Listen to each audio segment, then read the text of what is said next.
Jis turėjo viską – aštrų protą, tobulą išvaizdą, geležinę kantrybę, bet jam to neužteko, kad priimtų sprendimą, kuris jo nepaleidžia jau 10-metį. Nuo 2006 metų Liepos 9 dienos šalį paliko net 380 000 Lietuvos gyventojų.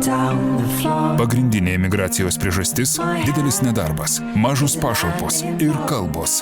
Ten Jonas į mėnesį uždirba tiek, kiek tu per metus. Ir tai jam rūpėjo mažiausiai. Lietuvių liaudies išmintis byloja. Jei taip, tai taip. Jei ne, tai ne.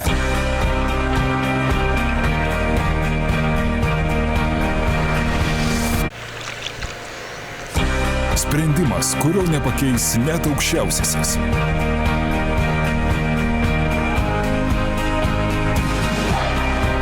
Jo kaina neįkainojama, o rizika milžiniška.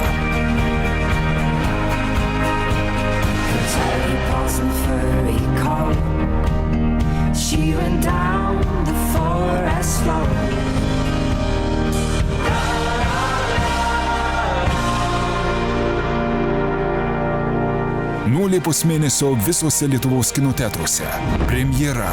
Tadas žūtbūt gaus Živilę. Ir ji tam nesugebės pasipriešinti.